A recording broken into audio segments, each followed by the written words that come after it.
the past 5 years, education occupied one of the top spots in the General Appropriations Act. As it enjoys the same position for the 2019 budget, more aspects of the education sector stand to benefit from it. The details from senior correspondent Rocky Ignacio. As one of the poorest members of the cabinet but handling the biggest government allocations, Department of Education Secretary Briones said train law is one of the significant measures to uplift the plight of many Filipinos. In today's economic briefing in Malacanang, Secretary Briones said funds to give Filipinos quality education, access road to schools, additional classrooms will come from train law, which is expected to generate 90 billion pesos as revenue. From the more than 500 billion pesos budget of the DepEd, the biggest portion will go to the salary of the 800,000 public school teachers in the country. Because taxes now will pay for the education of our children. Taxes will pay for the bridges that will allow the children to cross rivers without swimming across them to go to school. Taxes will build hospitals.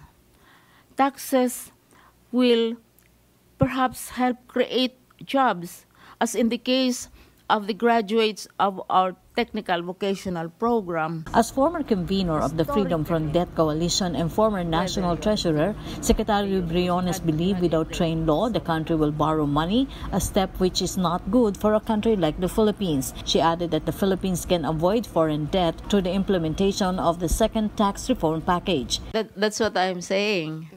Because the plan is already laid out, that is the last recourse, of course, is to borrow. And that is not the most pleasant experience that one can undergo.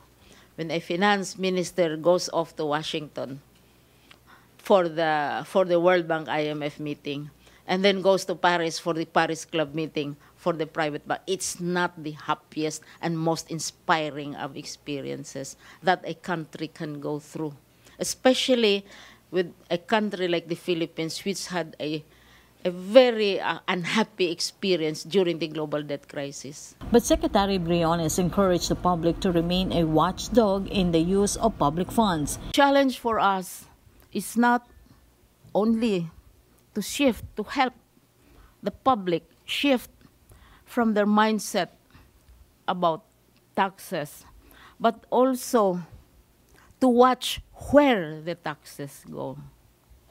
And this is where our motto in Social Watch is, pera ng bayan para sa bayan. Even as we pay taxes, we have to watch where the taxes go.